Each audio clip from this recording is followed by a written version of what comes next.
Good morning, everyone. Good morning. What a nice turnout we have today.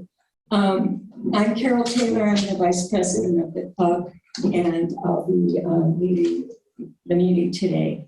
If you are able and can stand, we'll stand for the Pledge of Allegiance.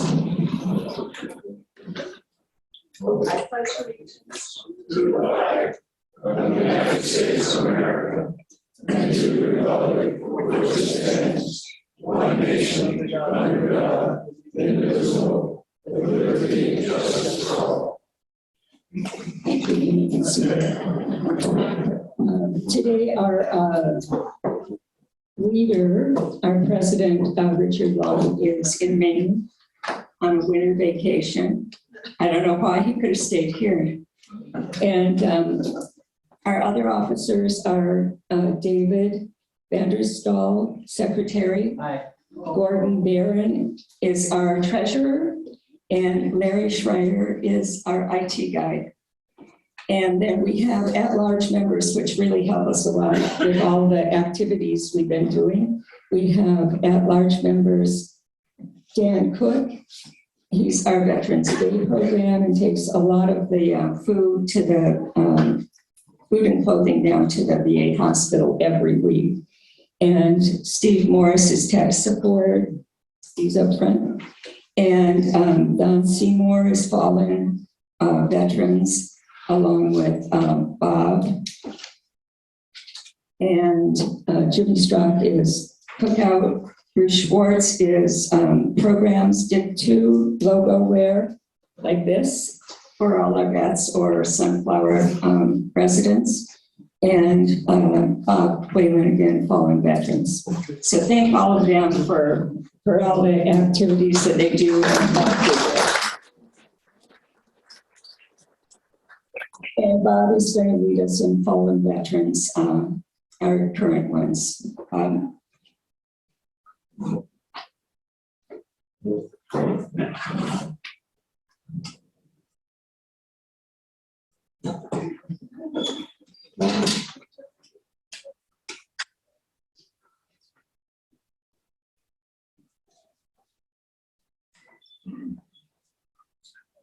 We have 3 fallen veterans to remember at this meeting. All U.S. Marine Corps. The first one I'd like to recognize is Sharon Ivanlio. Some of you may have had difficulty trying to remember how to pronounce that name. The G is silent, I understand. Sharon Ivanlio. And the second one that I want to recognize is Edward Shafley. And the third one is James Brown. I'd also like to recognize the fact that we have multiple members from all 3 of these families here while we recognize them. And I wish you'd all stand for taps.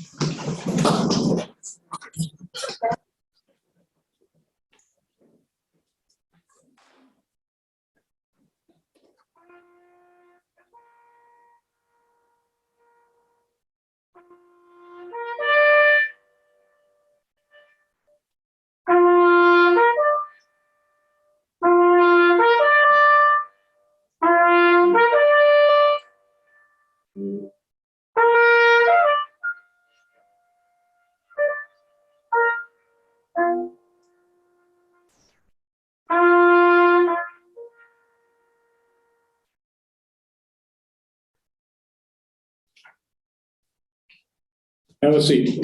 I think it speaks well for these families that they would come here after the passing of their family members to memorialize those people at this meeting. So thank you, families, for coming.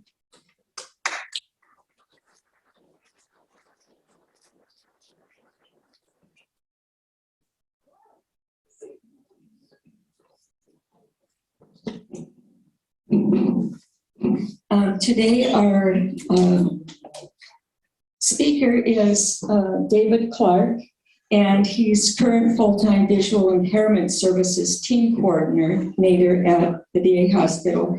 And he's been employed with the VA hospital for 42 plus years, since 81 as a first line rehabilitation teacher intern, and then employed as this coordinator at Tucson since December of '94. And he has a BS degree in secondary education, social sciences, and communication arts, and degrees in counseling for personnel for blind rehabilitation teaching. And if you'll please welcome David today.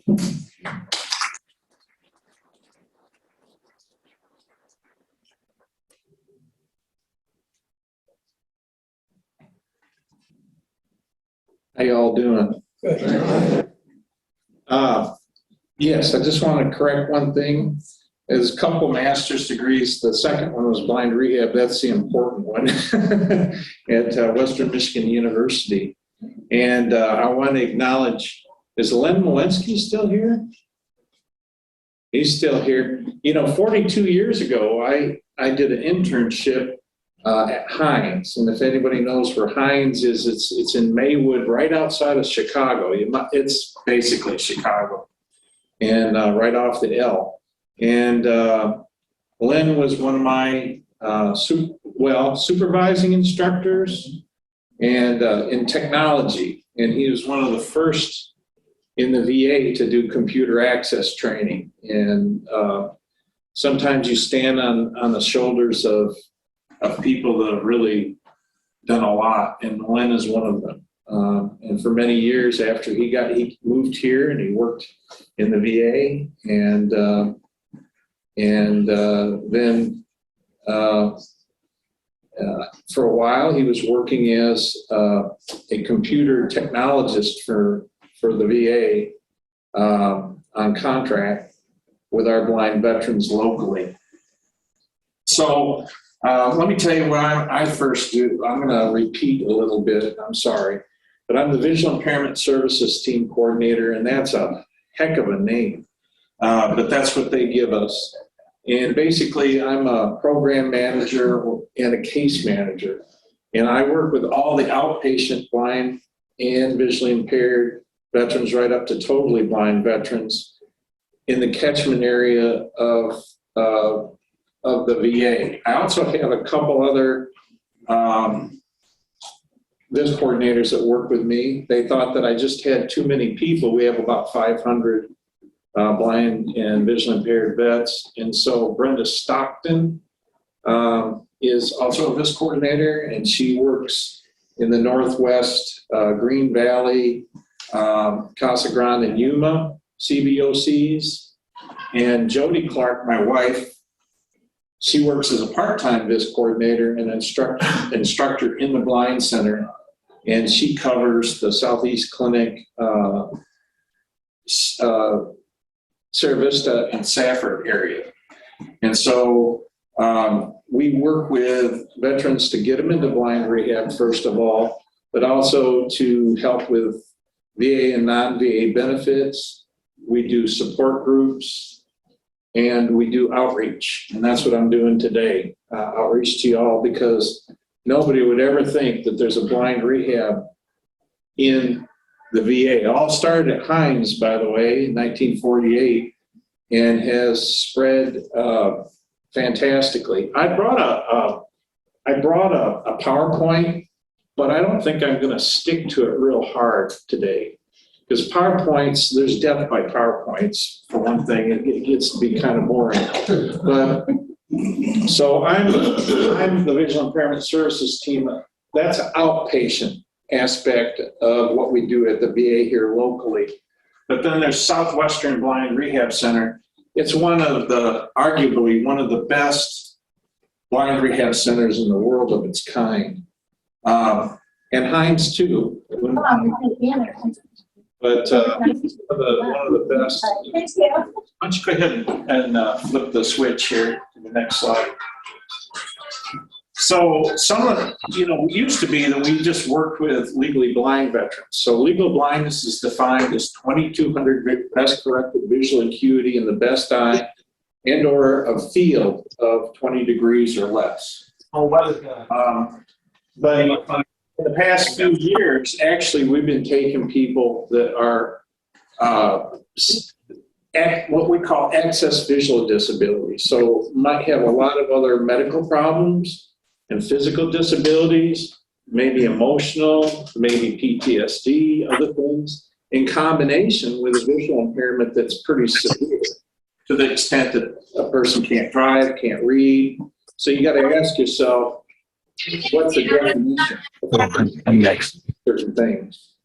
And so right now we have access disability that we can work with. Next slide, please. Right here. So we have two basic services here. We have Southwestern Blind Rehab. And I'm going to go into more detail that in just a second. But basically the catchment area for Southwestern Blind Rehab Center is the Southwestern United States. But because of our reputation, actually, we bring in people from all over the United States. There's people, if you go into our hallway in Building 30, that was I don't know if that shot, for a while there, that slide was shown, that big building. It's on the campus of the VA between Ajo and 6th. It's a big building, and it's the blind center. And they supposed to serve the Southwest, but actually they bring in people from all over because it's kind of a regional or a national program. So guys can say, hey, I want to go to Southwestern Blind Rehab Center. And they do. They choose to come here, even though it's not in the catchment area of the Southwestern Blind Rehab Center. The VIS services, like I say, are outpatient. Go ahead, next slide. I work for them, though. The chief of the blind center is my boss. So the history of the blind service was Franklin Roosevelt. There was a lot of blind vets coming back from the war, and they just didn't want to have a tin can and a white cane on the street corner, like World War I vets ended up doing a lot of. And so they wanted to establish a permanent blind center. So Franklin Roosevelt did that. I think with Omar Bradley, am I right, Len? Yeah. Omar Bradley, and I'm trying to remember my history here. It's been a while. I'm starting to get forgetful because I'm 66 years old now, 42 years in the VA. But Omar Bradley, Ellen Hoover, and Father Carroll developed the programs initially at Hines, and out of that grew our blind rehab service today, which is quite extensive, and we'll see that in a minute. Go ahead and change the slide. So like I said, the VA is a leader in blind rehab. We have the best outcomes. Usually when you go in the VA, if you have a broken arm, they usually have outcome measurements. So range of motion, stuff like that. And they label an outcome. It's a factual outcome of services that they do. Well, so blind rehab had to do that too because we're part of the VA. So we tried to compete with other non-VA blind agencies, and some of them say, okay, we'll compete with you. And then they saw some of the outcomes that we get, and they stopped competing because there's no competition. And a lot of that is because the VA is rich compared to like Savvy here locally or something like that. They're all they have to get donations in order to, and we don't. We have a budget, and guys that come out, we get the prosthetics that they need. If they need closed circuit TVs, or if they need computers or whatever they need, they're going to get it. They're going to be trained on it. They're going to know how to use it. And so it's hard to compete with us. Next slide, please. So the VIS coordinator, like I said, I help a person that's newly visually impaired or blind manage his sight loss, to adjust, learn new skills, gain confidence and independence by going to blind rehab primarily, but some guys can't. So you work on an outpatient basis the best you can. Learn about VA benefits. I've been invited back here by Richard because I got to talking about what I do. And he said, could you come back next month and talk about benefits? So I'll be back next month in a different capacity talking about VA benefits. And non-VA benefits are more tied to visual impairment, like the talking book program, for example, or recordings for the blind.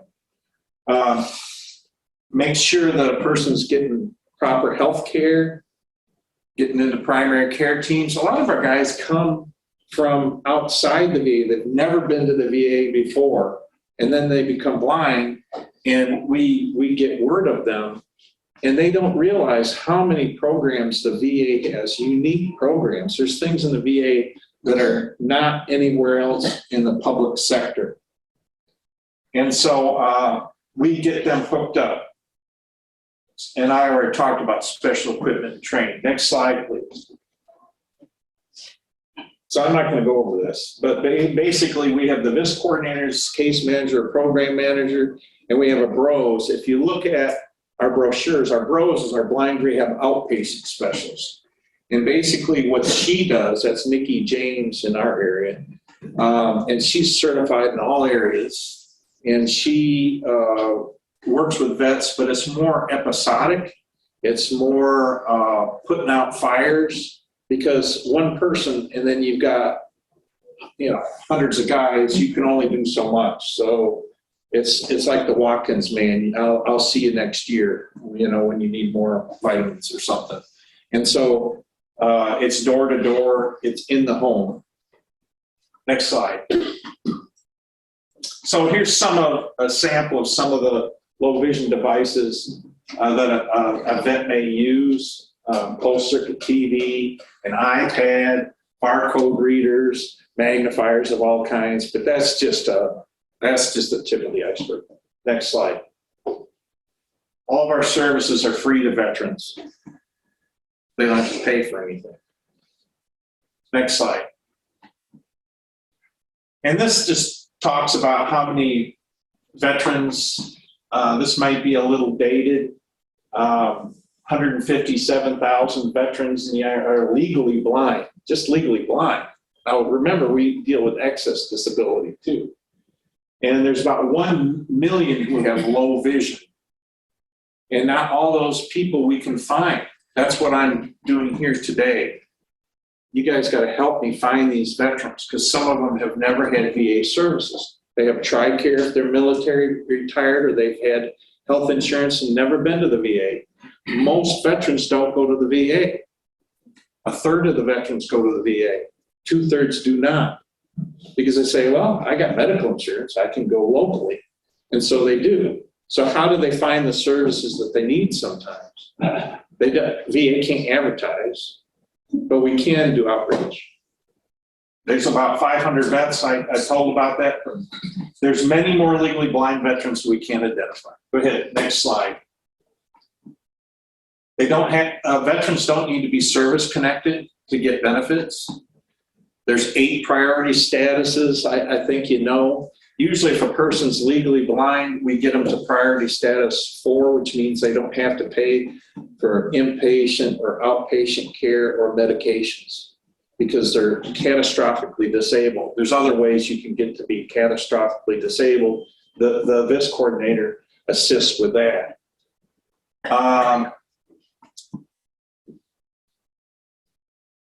And I'm not going to go over some of this stuff. It's obvious.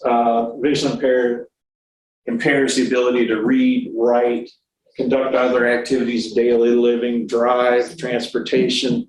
It just affects a whole person's life. Next slide. We want everybody to be referred to us. So when in doubt, refer. When in doubt, I can always talk to the person to determine whether a person's eligible or not. But if you think that they might be eligible, have them get a hold of me. Next slide. We already talked about that. Next slide. How to make a referral. Well, I already talked about who we have. Next slide. Talked about that. Next slide. That's about catastrophic disability. This points to the actual law that came into effect where you can get a person catastrophically disabled. There's other ways. I mean, if a person factually can't do bathing, grooming, dressing, then that can qualify. Or there's different measures like the FIM, there's different measures like a memory test, basically. If a person can't do all that, then they might qualify for services without having co-pays. Because if you have a higher income, you either get rejected from the VA if you're category 8 and non-service connected, or if you're a 7, 6, or in that area non-service connected, you have to pay co-pays. And they're not, I'd say the co-pays are in line with, say, my Blue Cross Blue Shield plan, but they're still hefty, you know, for some retired vets. And so if we can get a person not have to do that, they're better off. Next slide.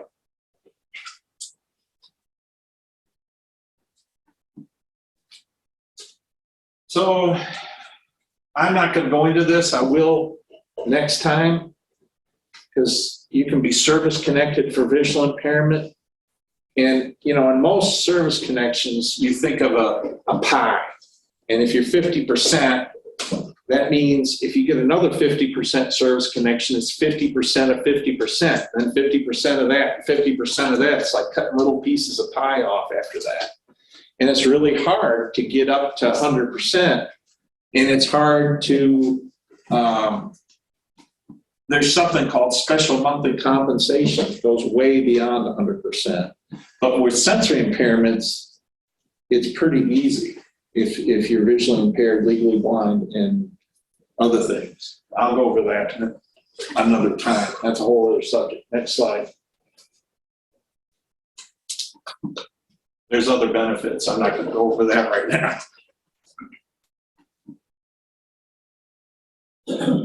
Next slide. Next slide.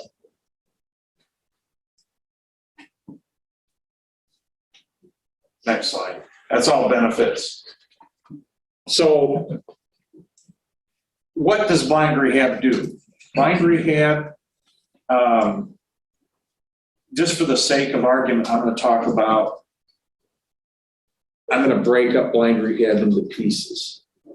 So the first thing we work on is what's known as low vision. We work on lighting, contrast, optical aids, and other low vision aids to allow a person that has low vision the ability to use that vision better. Most of the guys that walk in, 90% of them have low vision.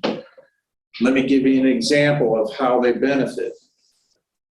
Of that 85 to 90% of the people that have low vision that walk into our blind center, just about all of them can't read newspaper print.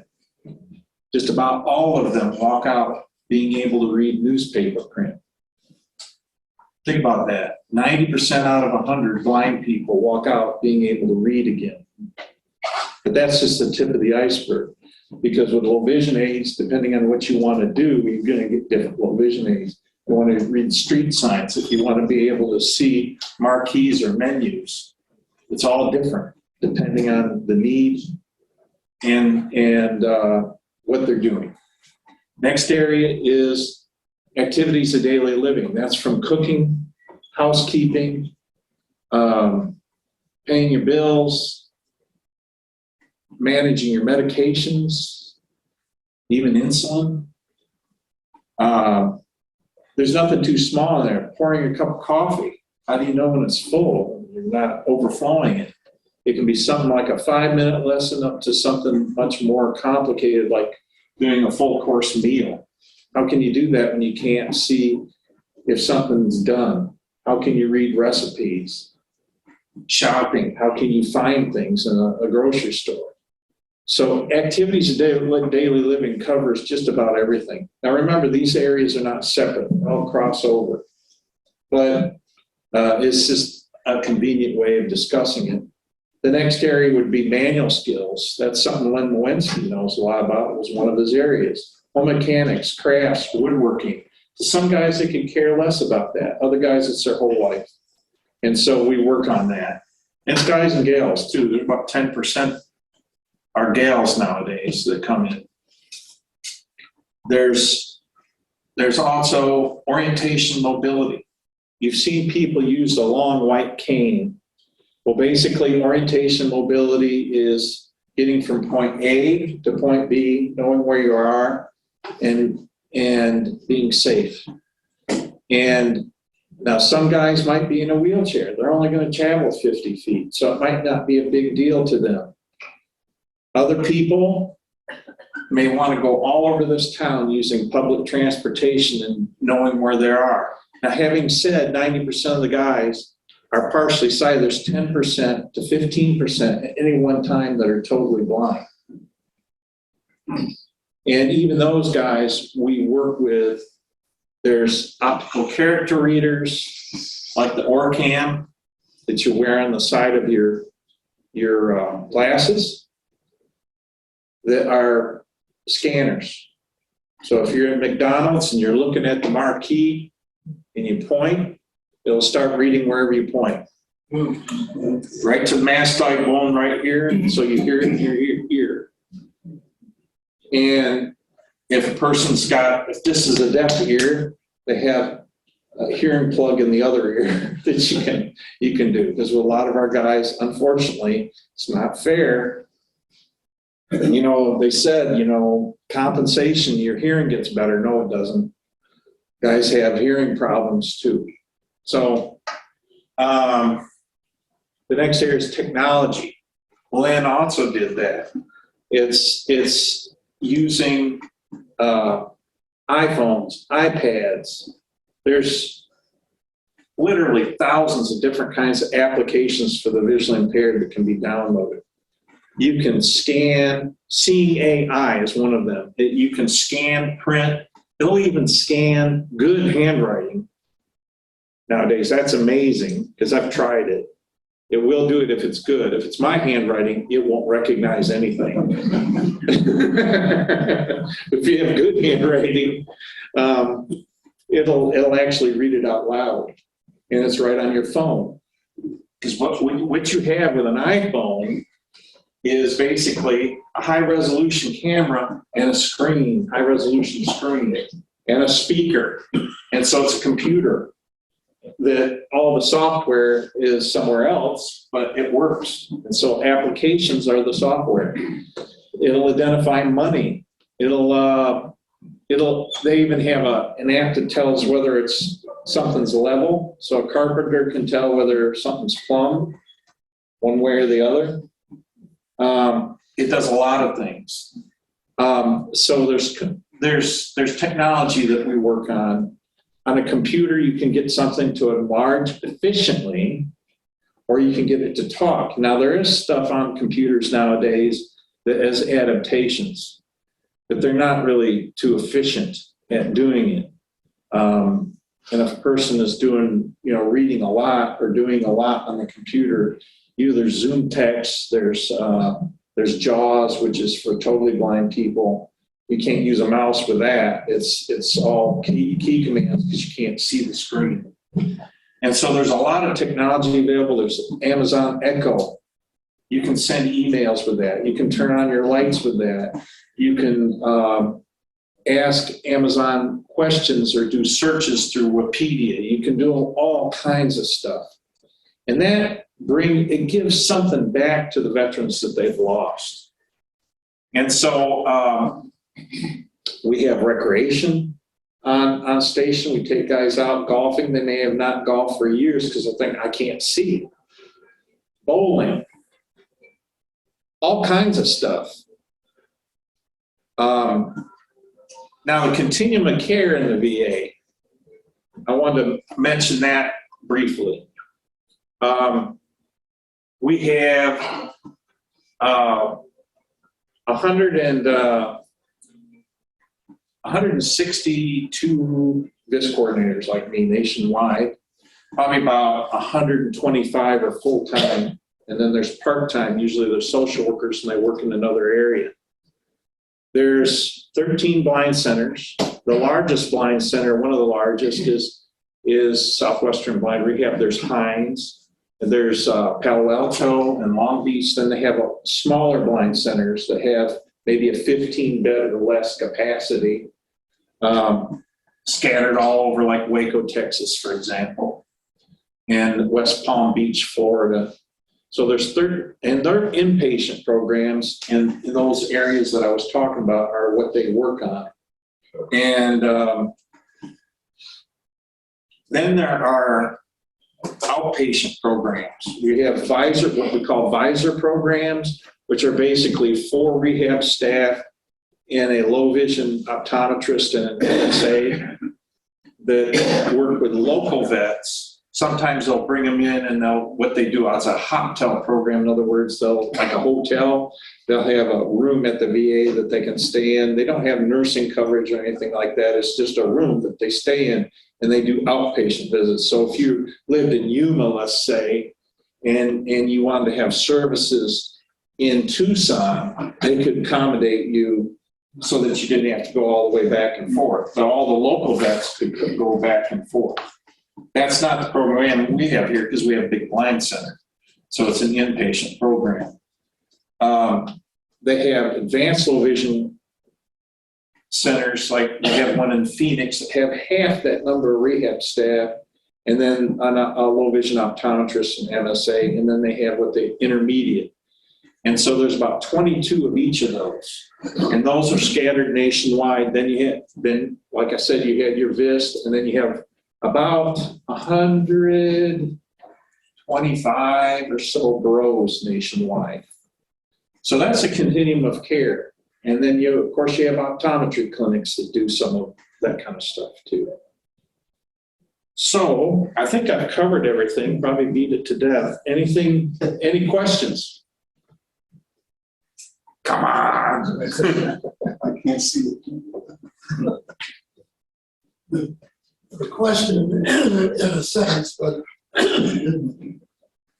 think you've been talking about non-service related problems with the vision, such as macular degeneration. It doesn't have to be service-connected disability. That's right. It can be non-service connected or service connected. It doesn't matter. Yes, the last year I've had a lot of procedures with the heart and stuff like that, and they had to send me to Northwest. They did a fine job. The nurses were so impressed. They said every day the VA called and asked how I was doing. They've never seen that before. But I had an eye exam there about a year ago, and the young gal that checked me out, she says, "I see something I don't like. I'd like you to come back after lunch and go upstairs. The surgeon up there wants to see it." I thought, how many places you can do that? Where they'll send you right up the same day to have another appointment. It was unbelievable. I think we have a lot of dedicated staff. So every once in a while you get a bad apple. You do. And I don't doubt that, because some of the vets, when they came back from Vietnam, they had a hard time with the VA with some people, and the era that we lived in. But if you haven't been to the VA lately, I think you should try it. It's a bunch of very good people. Now, not every VA is the same. You go to Waco, Texas, Class C hospital, it has to be. You can't have Class A hospitals everywhere. You've got to have university affiliations and stuff like that. You just look at the community. Well, we got Tucson. So you have TMC, you have University of Arizona Medical Center, you have Banner, you have all Northwest Hospital, you have all these people, and most of the docs do a rotation through the VA. You couldn't have all these other hospitals without the VA, because they wouldn't have a place to do an internship, enough of them. And so the VA does a great job. And some of the newer stuff that they have in the VA, which I don't want to go too much into because I'm going to talk about it next month, It's like community services. So if they don't have something, guess what? They'll send you out somewhere else and they'll pay for it now. And they also have the caregiver program that needs to get some kinks out of it. Basically, I don't know. I shouldn't probably went down this road because that's next week or next month. But the caregiver program, basically they look at if a vet can't care for their own ADLs, activities, basically bathing, grooming, dressing, then they support the wife or the significant others or whoever is working with you. And they help with, they might even pay the wife as a job to take care of you. Because actually it's cheaper to do that than it is to put a person in a nursing home. But a person has to be pretty disabled. Because when you talk about a blind veteran, you can't do a lot of things. You can't drive, you can't do that, but that's not what they're talking about. They're talking about bathing, grooming, dressing, walking, flat on your back, unable to care for yourself type of stuff. But that's being modified a little bit because a lot of veterans complain because there's a lot of other stuff that can really impair you.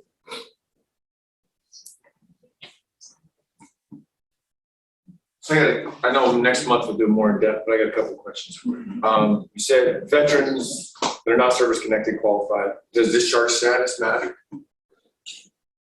No, actually, like this we've had discharge status, like dishonorable Yeah. discharge and stuff. That all depends. Sometimes, our homeless program and some other programs at the VA work with veterans to get that changed. If you have a dishonorable or other than honorable discharge, sometimes it was a result of post-traumatic stress disorder and other things. And that's kind of unfair. I think of a veteran, I think of a Vietnam veteran that I know that had a Silver Star in Vietnam or combat. He saw the worst combat you could ever believe. And then he came back to his hooch one day, and the second lieutenant was kind of giving him a hard time, because he didn't know, he was new. He didn't know how to be a commissioned officer. And so he said a few things, and that guy punched him out. Well, that can get you dishonorably discharged. But they didn't want to do that in this case because he had a Silver Star. But if he hadn't had that Silver Star, he would have probably been dishonorably discharged. But he intense combat constantly, a Marine veteran.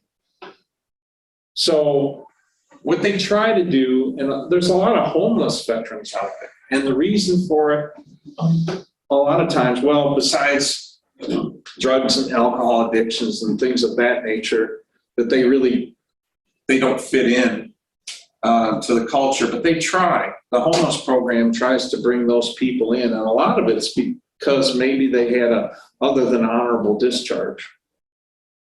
But that. Just one more question. Yeah. Please.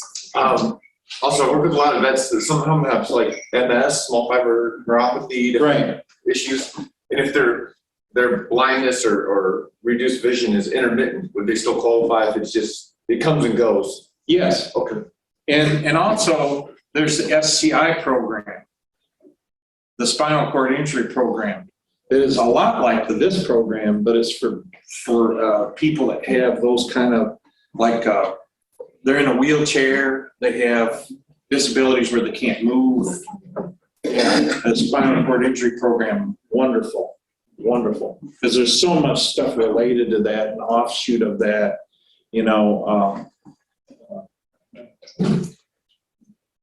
Anyway, there's a lot of programs in the VA that aren't anywhere else.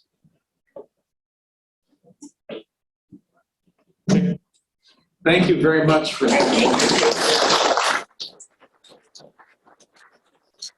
Our speaker, Oh, bring thank you. desk, I appreciate that. Right, we'll see you again, I guess. It means a lot to me. Thank you. Thank you very much, David, for giving us all that information. Oh, we're Can gonna you do that again?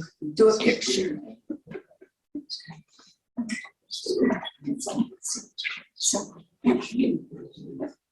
She does have great smiles. Very much. All this stuff up here, they can share with you. There's a couple brochures like they have over there if there wasn't enough of them. There's a bigger brochure like this that goes into more detail. There's my PowerPoint that I may have skipped over a lot of the stuff because I'm going to be talking next month. And so if there's anything else, just give me a call. My number's in there. The other VIS coordinator's number's in there. Give us a call. Thank you.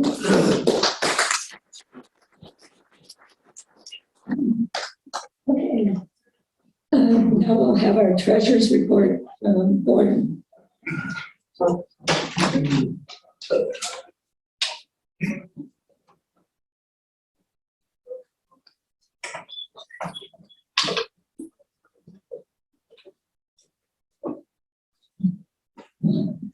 I'm hobbling up here because I fell last week and VA really took care of me, so. Yay. Okay, the treasurer's report, our ending balance on December 31st was $2,809.12. Today, our ending balance is $4,325.82. We have one outstanding check from last month, which was the Project Healing Waters, just hasn't come through yet, so that's not reflected in the 4,300 number. For the month of January, we had 6 deposits of $1,871, mainly from ticket sales. And we had 2 expenses, one for donuts, I guess Mark didn't do it that week. And the other one was for Bling for Design, the plaque that we, the next plaque we have in line. It was a short month, so there's not much really to talk about. One final thing is I have a check here. It was given to me by Tim Walter for $500. And it's in memory of Terry Barron of Twinkling Shadows Way. So thank you, Tim.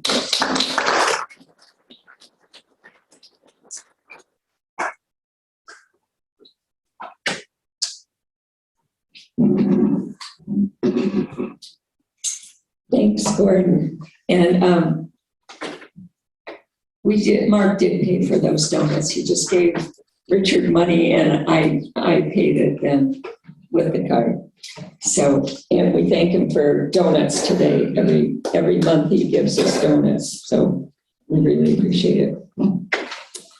Our old business is the Rusted Spurs West concert is going to be on Tuesday, February 7th. And we've had really good ticket sales, but we still are selling again today because we are not sold out. And we'll sell after the meeting. If anybody still wants tickets, they will be available. And I don't think we have any new business. Anybody have anything or anything for the good of the cause? Okay, we do have some visiting people today. Are there any new people to our group that came from any resident today? New resident? Oh, okay. Or has returned?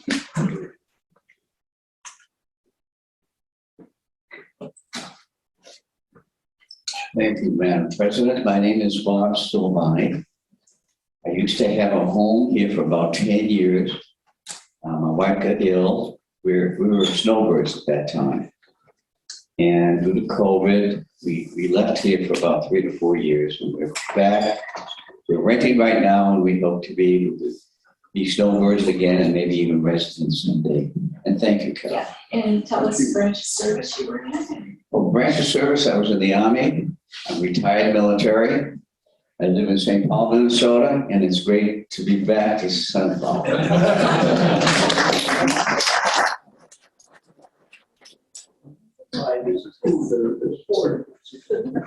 Okay, and David has some gifts today.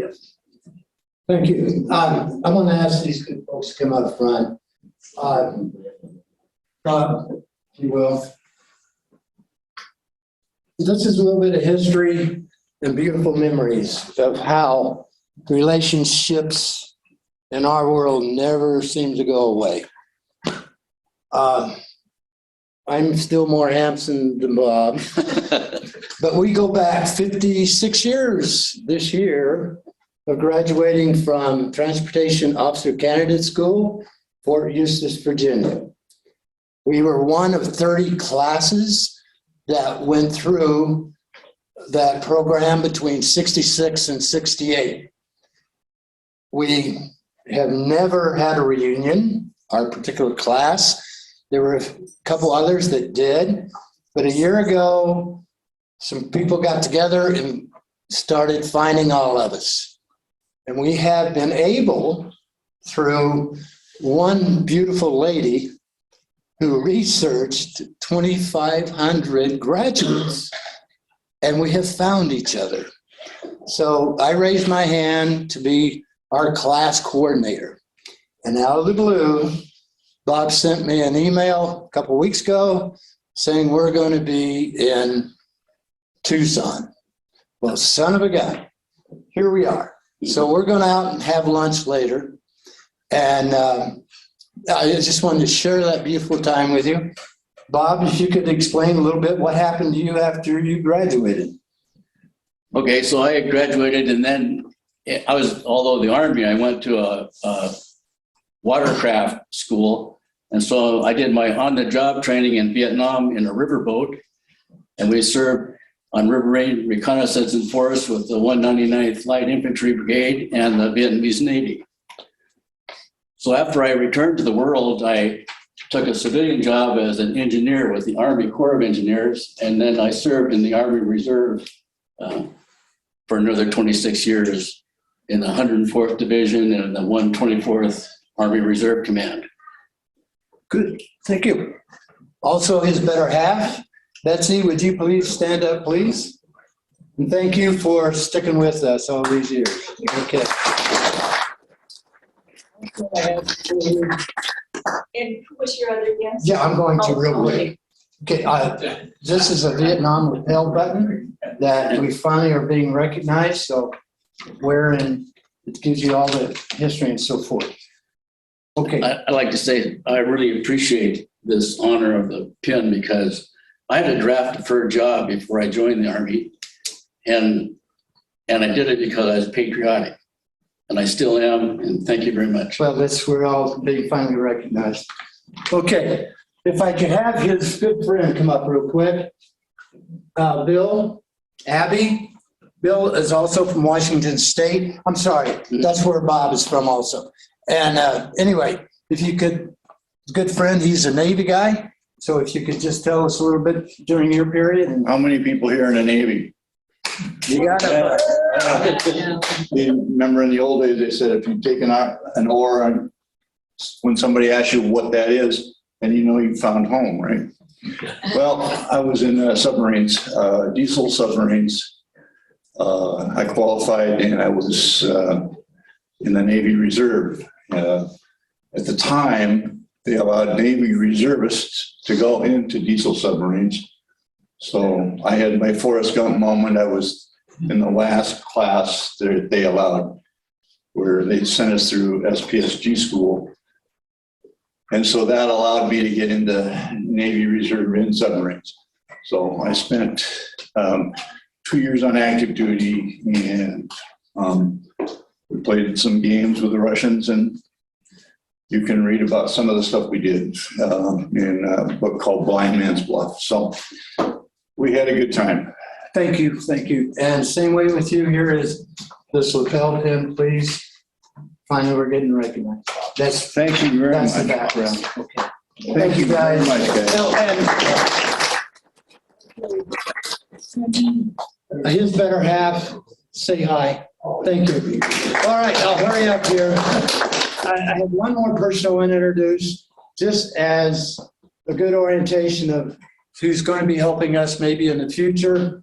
And also just wanted Nick to get an idea who we are as a organization.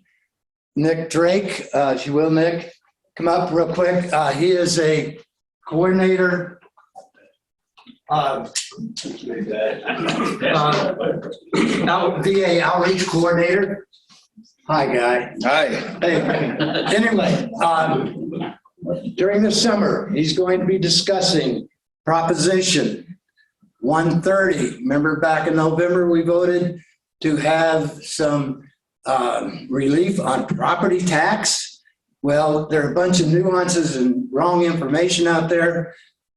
Nick, God bless him, is going to get all that for us. So hopefully in June, we'll present all that information to us.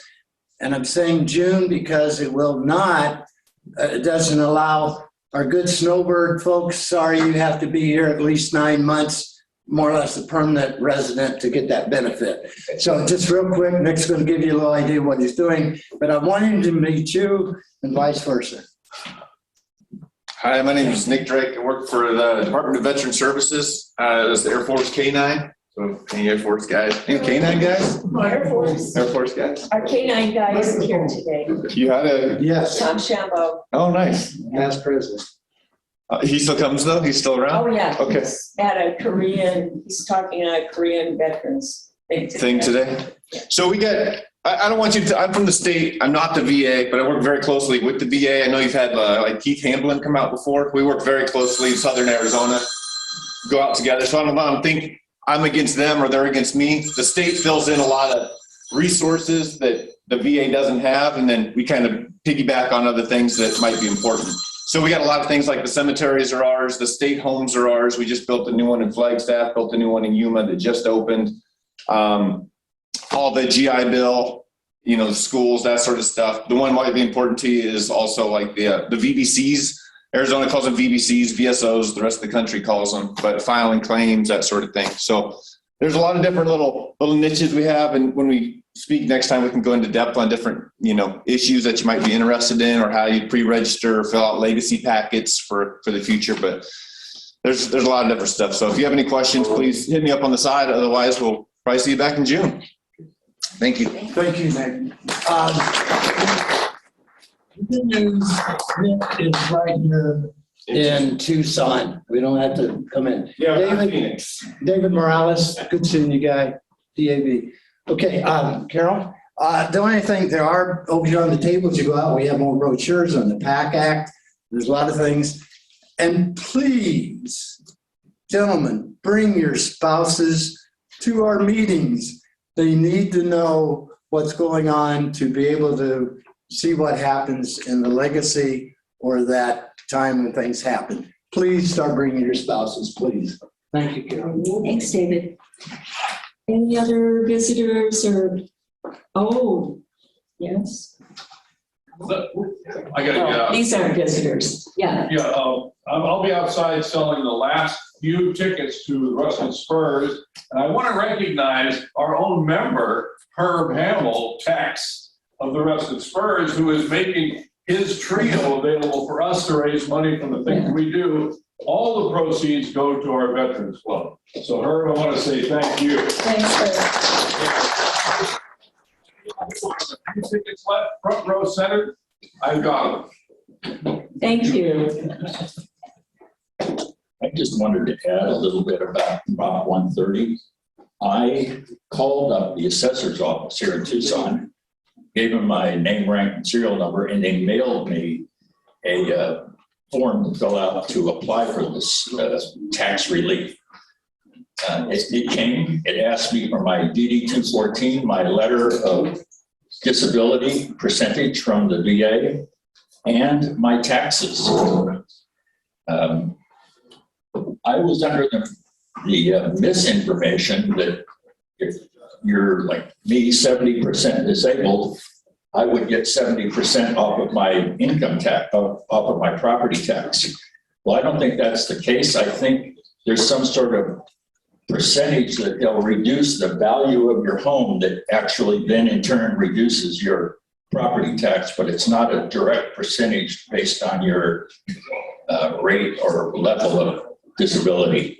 So I got mine, I brought it back to the office, I walked it in, and he said, well, let me have your taxes for 22.